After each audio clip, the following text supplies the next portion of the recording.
Week 4, Module 2, relapse prevention. Relapse prevention is how we're going to make this long term. Because listen, there's going to be times where you slip up, but don't let your slip ups be who you are. Let's get into it. Slipping is feedback. Saul's decision revealed unaddressed fear. Listen, your slip ups can be used to learn who you are and what you can change. So when you relapse in something, see it as an opportunity to fix the next time, before the next time it happens. When you slip up, like I said, failure is feedback. See everything as a lesson. Don't ever see slip-ups as a negative aspect of life. See them as learning moments. See failures as learning moments. See failures as learning moments and see slip-ups as learning moments. Because the more you slip up, the more awareness data you will have on yourself. The more aware you will be of yourself and exactly what you're struggling with. So, slip-ups are fine. Don't beat yourself up.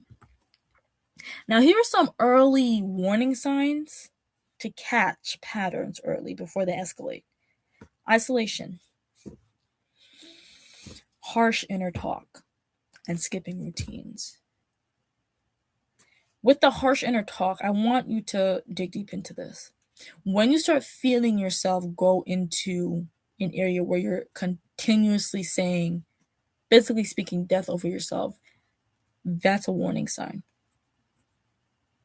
And when I say speaking death, I'm not saying like, oh, I'm gonna die or this. No, so what I mean, speaking negatively over yourself. When you're in an area where you're speaking negatively of yourself, and you start feeling like negative emotions are just hitting you left and right, that is spiritual warfare. I'm not gonna lie to you, but you need to have a shift with that. You got to be aware of the patterns you noticed before in order to stop it from escalating, because when negative words start, when negative harsh inner talk starts, that produces beliefs. Those beliefs produce actions. So if you don't want the action to cause a whole spiral or whatever, fix the inner talk, fix the self inner talk, the inner critic. Listen, your words are more important than you actually think. So in order to pinpoint this and actually have this long term, I want you to make sure, the biggest thing I want you to focus on is the middle one, harsh inner talk. Fix the way you speak about yourself, fix the way you think, fix the way you believe, fix the way you act. Change your script, change your mind. Here's a 24-hour reset. Calm body, review script, reconnect. Prevent small fears from clouding your judgment and causing disobedience. Check yourself before you wreck yourself. And the way to do that is regulating your mind.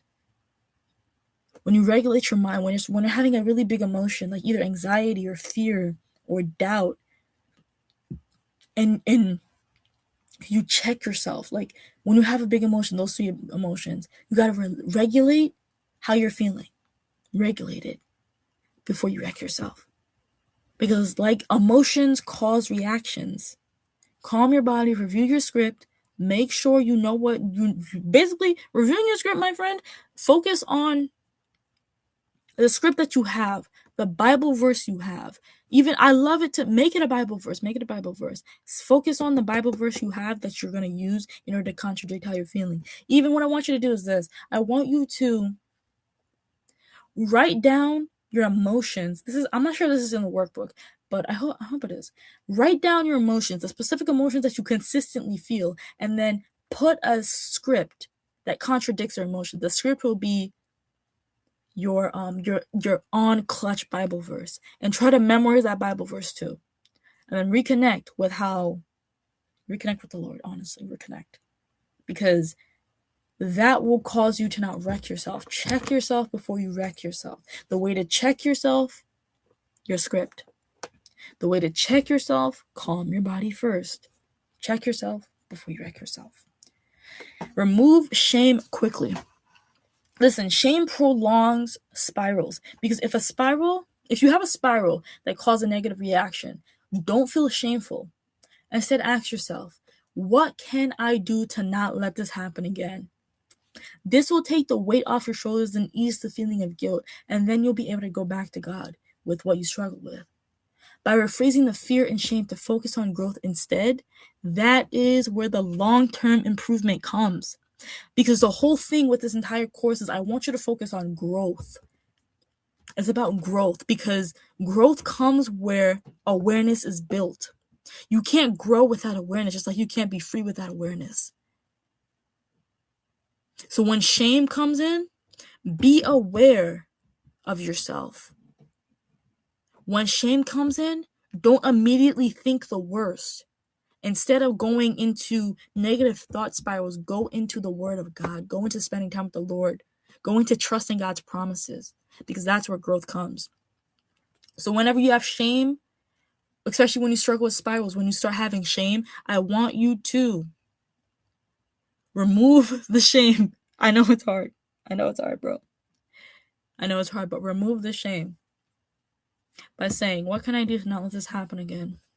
By relying on the Lord over the shame, by relying on the Lord, because even when shame comes in, it's harder to rely on God because you try to hide from it. You try to hide your face and you're walking with your head down.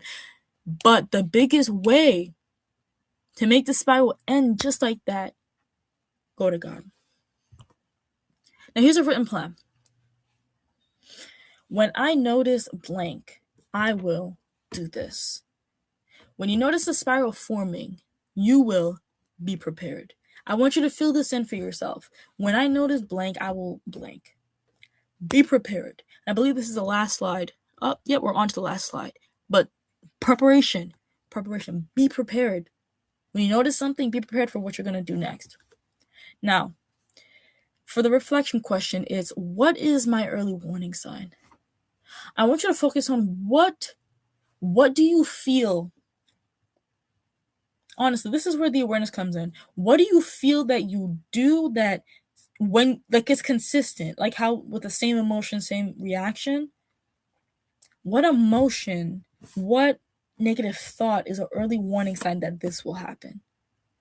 What is it? Ask yourself that. And I want you to, even if you have a notebook, it doesn't have to be a journal, like a very pretty journal, like extravagant, whatever it looks like. It just be a notebook. But make sure you write that down. Your early warning signs and what to do after those early warning signs, which is pause, reflect, be aware. Go start your workbook. Go. And then we're going to be through module 3. After module 3 is going to be the last module. And then you will have completed the 30 days, my buddy. You're going to have completed the 30 days.